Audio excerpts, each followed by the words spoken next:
Alright, so we got a 2005 6-hoe Boy Austin. We put a 2008 dashboard and it has an 11 to 12 skin on it. But it's an 08 dash going in this beautiful truck. We're gonna do the heated and cooled seats. I've already got the harnesses done. Already got the column kit done. What else we got? I did a lot of stuff. So basically, the seats are done. We really just have to do the dashboard. I've already got the inverter for the console done. So console and seats and column kit was already done before I even showed up. It's pretty cool.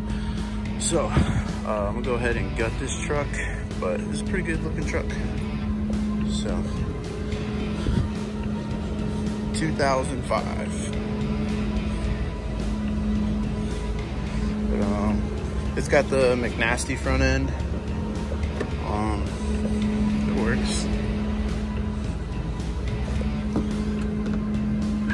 I hate when these, if you don't get the, there we go, get it lined up just right.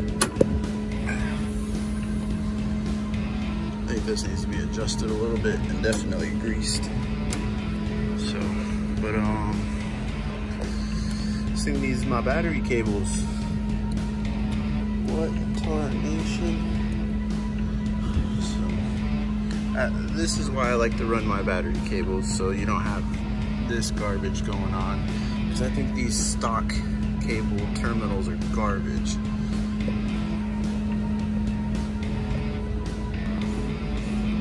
So here's the new dashboard. He's gonna run this radio. So we got the radio. I already got my inverter to go. If I need to do anything for the mirrors. And we got some tools, so we're gonna go ahead and get started. Right, Axel? Right? So let's go ahead and knock her out. Hell yeah. So, all right, when I come back, it's all gonna be stripped. Half naked. Half naked. What I think is causing the problem is this. Basically, this track isn't sitting correctly. And see, we're gonna fix that stud too. We're gonna do that, and then he said there wasn't a bolt hole here, so he made this bracket thing. So it's really the seat holding this down. If you look over there, you can see what's going on. There's basically a bolt with a nut, and that's what's holding the console down.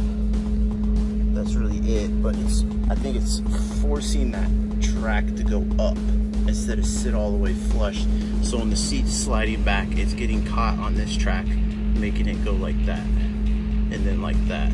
So we're gonna go ahead and get that fixed. We're gonna make it like a 6-7 and get rid of these studs and make them bolts, so then you can run the covers. And then we're gonna do the same thing for this, because that doesn't fly. That's not gonna work for me.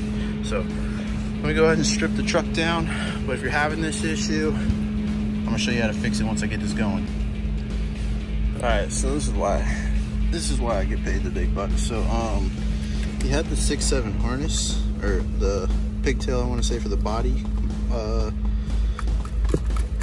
harness, and he crimped them in, and I literally they just slid right out the butt connectors, so they weren't crimped worth the shit.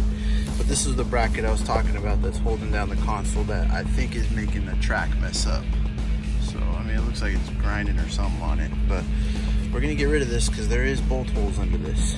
So we're gonna take this stud out, and so you got that stud.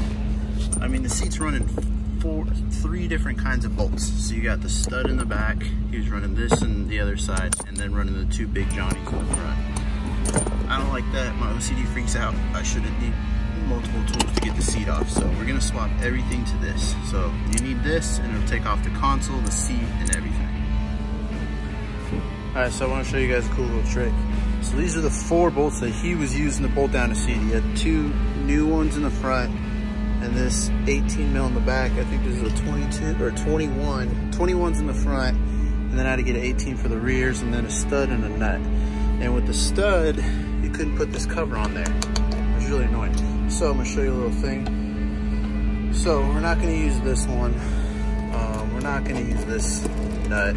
And check this out. If you get an inverted Torx, take this stud out, and boom, and then run all 4 of the same matching bolts for the seat.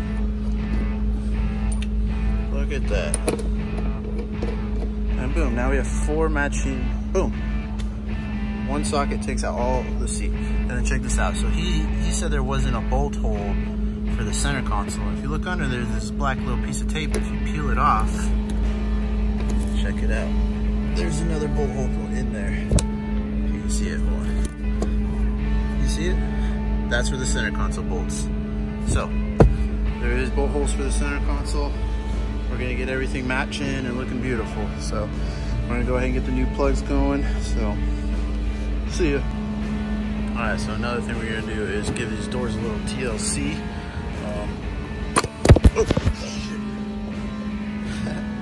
The tweeters aren't even hooked up, so we'll get those going. Another thing, we got the wrong door seals, so we're gonna get that fixed.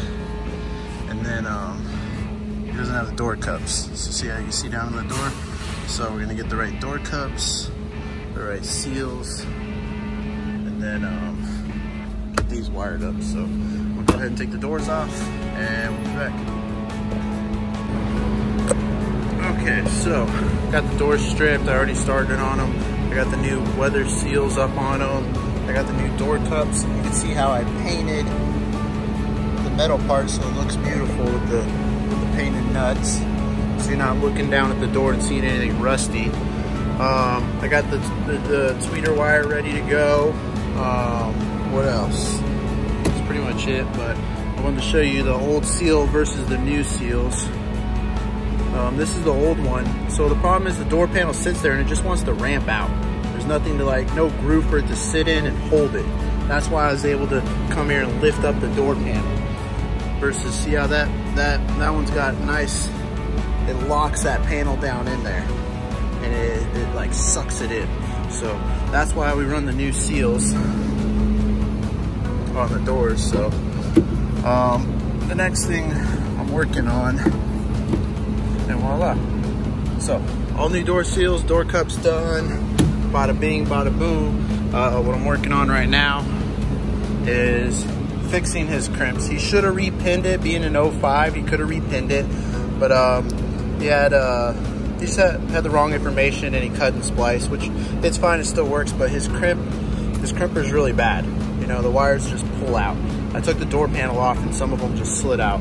So I'm gonna go ahead and get that fixed and get him crimped right, and so he doesn't be rolling down the street and he can't roll his window back up. So we're gonna get that fixed, and then the door panel, the front ones are pretty much done. So, and then the next thing I'm doing is I made harnesses for the tweeters for the rears too. So we're gonna run them through the door down to the speaker wire. So then the rear tweeters will be wired up, ready to go. So let me get those tweeters done. Let me get this door fixed, and we'll be back. All right, so we're pretty much calling it quits for the day. Pretty much got the whole ass end buttoned up. One thing I did want to remind you: number 6 washers. Put 2 on each stud back behind it, so you get your distance so you can fit your hand back there. So number 6 washers, 2 of them on each side. But other than that, got the tweeters wired up, looking pretty. Tested them, they do work. We haven't touched the dash, so the truck still runs and drives, so we're just gonna leave that for tomorrow. But other than that, front doors are done. We're just leaving the panels off, so when we pull the dash out, we don't scratch the door panels.